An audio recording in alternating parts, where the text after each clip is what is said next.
நேரம் 9 மணி. இலங்கை ஒலிபரப்பு கூட்டுத்தாபனம் செய்திகள். செய்தி ஆசிரியர் MC நஜிமுதீன். வாசிப்பவர் AM தாஜ். 2021 ஆண்டுக்கான வரவு செலவு திட்டம் 3/2 பெரும்பான்மையுடன் நிறைவேற்றப்பட்டது. அரசாங்கத்தின் பொருளாதார கொள்கைக்கு மக்கள் அனுமதி வழங்கியிருப்பதாக பிரதமர் தெரிவிப்பு. நாட்டில் கோவிட்-19 தொற்றுக்குள்ளான 300 பேர் இன்று இனங்காணப்பட்டிருக்கிறார்கள். கோவிட் பரிசோதனை அறிக்கைகளை விரைவாக அறிந்து கொள்வதற்கு சுபரக்ஷா எனும் பெயரிலான புதிய செயலியொன்று அறிமுகம்.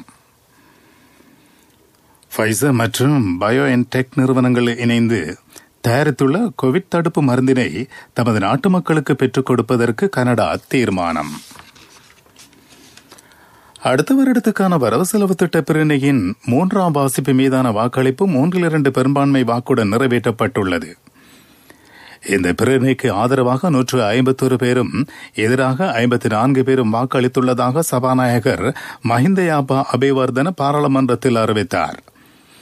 இதன் பிரகாரம் 97 மேலதிக வாக்குகளால் பிரேரணை நிறைவேற்றப்பட்டது. ஐக்கிய மக்கள் சக்தி, தேசிய மக்கள் சக்தி, அகில இலங்கை தமிழ் காங்கிரஸ் என்பன வரவு செலவு திட்டத்திற்கு எதிராக வாக்களித்தன. இலங்கை தமிழரசு கட்சியின் பாராளுமன்ற உறுப்பினர்கள் வாக்களிப்பின் போது சபையில் இருக்கவில்லை. சுத்தமான குடிநீரை வழங்குவதற்கு 135 பில்லியன் ரூபாய் ஒதுக்கப்பட்டிருப்பதாக வரவு செலவு திட்டம் மீதான விவாதத்தில் பதிலளித்து உரையாற்றும் போது பிரதமர் மஹிந்த ராஜபக்ஷ தெரிவித்தார். கடனை திருப்பி செலுத்தும் வேலை திட்டம் வெற்றிகரமாக முன்னெடுக்கப்படுவதாக பிரதமர் சுட்டிக்காட்டினார். புதிய அரசாங்கத்தின் வருகை கொள்கை காரணமாக முதலீட்டாளர்கள் நம்பிக்கை அதிகரித்திருப்பதாக அவர் கூறினார். அரசாங்கத்தின் பொருளாதார கொள்கைக்கு மக்கள் அனுமதி அளித்திருப்பதாகவும் அவர் தெரிவித்தார். கோவிட்-19 நெருக்கடிக்கு மத்தியிலும் வரவு செலவு திட்டத்தில் மக்களுக்கு நிவாரணம் வழங்கப்பட்டுள்ளதாக விவாதத்தில் பங்கேற்ற அமைச்சர் மஹிந்தானந்த அலுத்கமகே கூறினார். கடந்த அரசாங்கம் இல்லாது செய்த ஒரு நிவாரணம் மீண்டும் வழங்கப்பட்டுள்ளதாக அவர் தெரிவித்தார். வீதி அபிவிருத்தி பணிகள் தொடர்ந்து முன்னெடுக்கப்படுவதாக அமைச்சர் சுட்டிக்காட்டினார். நாட்டில் கோவிட்-19 தொற்றுக்குள்ளான 300 பேர் இன்று இனங்காணப்பட்டிருக்கிறார்கள். அவர்களில் 279 பேர் பேலியகோட கோவிட்-19 கொத்தணியுடன் தொடர்புகளை பேணியவர்கள். ஏனையோர் சிறைச்சாலை கொத்தணியுடன் தொடர்புடையவர்கள். இதற்கமைவாக மினுவாங்கொட, பேலியகொட மற்றும் சிறைச்சாலை கோவிட் கொத்தணிகளில் தொற்றுக்கு உள்ளானவர்களின் மொத்த எண்ணிக்கை 26,716 அதிகரித்துள்ளது. இதேவேளை நாட்டில் தொற்றுக்குள்ளாகி குணமடைந்தவர்களின் மொத்த எண்ணிக்கை 22,000 கடந்துள்ளது. குணமடைந்த 462 பேர் இன்று வீடு திரும்பியுள்ளனர். இதற்கமைவாக தொற்றிலிருந்து குணமடைந்தவர்களின் மொத்த எண்ணிக்கை 22,261 உயர்வடைந்துள்ளது. கரப்பிட்டிய வைத்தியசாலையில் 24வது வார்டு தொகுதி தனிமைப்படுத்தப்பட்டிருப்பதாக கோவிட்-19 பரவலை தடுக்கும் செயற்பாட்டு மையம் அறிவித்திருக்கிறது. இந்த வார்டில் கொரோனா வைரஸ் நோயாளி இனங்காணப்பட்டதை அடுத்து இந்த நடவடிக்கை மேற்கொள்ளப்பட்டிருக்கிறது. இங்கு சேவையாற்றிய வைத்தியர்களும் ஏனைய ஊழியர்களும் தனிமைப்படுத்தப்பட்டுள்ளனர். நீங்கள் கேட்டுக்கொண்டிருப்பதில் இலங்கை ஒலிபரப்பு கூட்டுத்தாபனத்தின் செய்திகள்.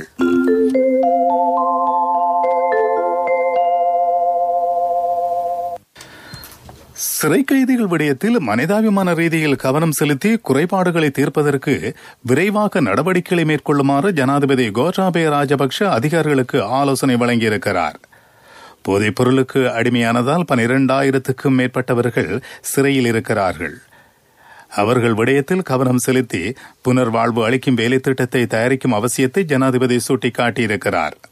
சிறைச்சாலைகளின் நிலவும் குறைபாடுகளையும் பிரச்சினைகளையும் ஆராய்ந்து தீர்வு முன்வைக்கும் வகையில் ஜனாதிபதி அலுவலகத்தில் இன்று நடைபெற்ற பேச்சுவார்த்தையின் போது ஜனாதிபதி இதனை தெரிவித்துள்ளார். இதேவேளை சமூகத்தில் சகல துறைகளையும் பாதுகாக்கும் வகையில் பொருளாதார விருத்தி ஏற்பட வேண்டும் என ஜனாதிபதி கோட்டாபய ராஜபக்ஷ சுட்டிக்காட்டியுள்ளார்.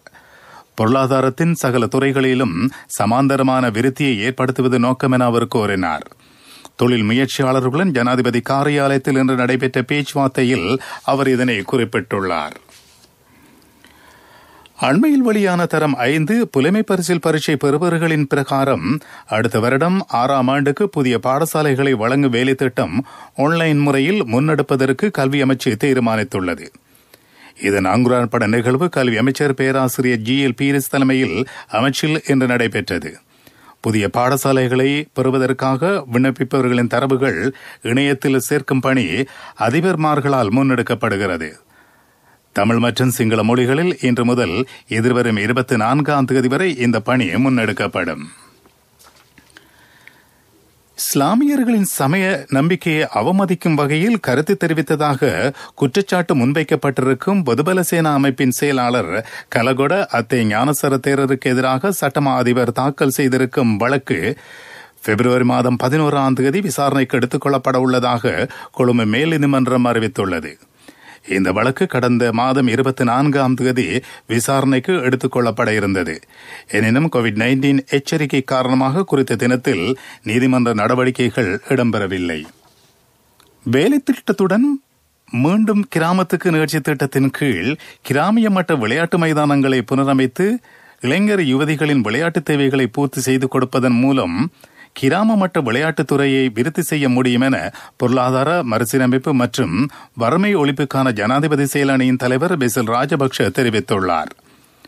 விளையாட்டு மற்றும் இளைஞர் விவகார அதிகாரிகளுடன் அலரி மாளிகையில் இன்று நடைபெற்ற பேச்சுவார்த்தையின் போது அவர் இதனை தெரிவித்துள்ளார்.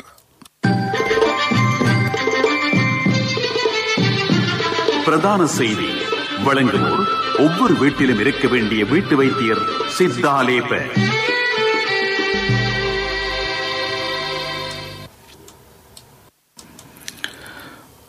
கோவிட் பரிசோதனை அறிக்கைகளை விரைவாக அறிந்து கொள்வதற்கு சுவரேஷா எனும் பெயரில் புதிய செயலியொன்று அறிமுகப்படுத்தப்பட்டிருக்கிறது. சுகாதார அமைச்சர் பவித்ரா வன்னியாராச்சி தலைமையில் இந்த நிகழ்வு இன்று இடம்பெற்றது.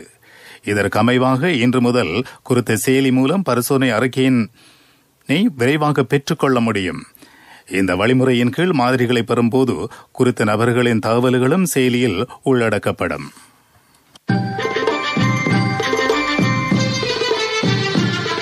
பிரதான செய்தி வழங்கியோர் ஒவ்வொரு வீட்டிலும் இருக்க வேண்டிய வீட்டு வைத்தியர் சித்தாலேப.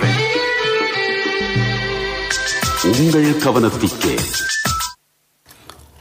புத்தாக்கங்களின் போது எதிர்நோக்கும் பிரச்சினைகளுக்கு ஆலோசனை பெறுவதற்கு அவசர இலக்கம் ஒன்று அறிமுகப்படுத்தப்பட்டிருப்பதாக திறன் அபிவிருத்தி, தொழில் கல்வி, ஆய்வு மற்றும் புதிய உற்பத்திகள் தொடர்பான ராஜாங்க அமைச்சு தெரிவித்திருக்கிறது. சுபிட்சத்தின் தொலைநோக்கு நிகழ்ச்சி திட்டத்திற்கு அமைவாக இது முன்னெடுக்கப்பட்டுள்ளது. இதன் கீழ் புத்தாக்கம் தொடர்பான பிரச்சினைகளுக்கும் தீர்வு வழங்குவதுடன் நிவாரணமும் வழங்கப்படுவதாக ராஜாங்க அமைச்சு குறிப்பிட்டிருக்கிறது. உலகச் செய்திகள்.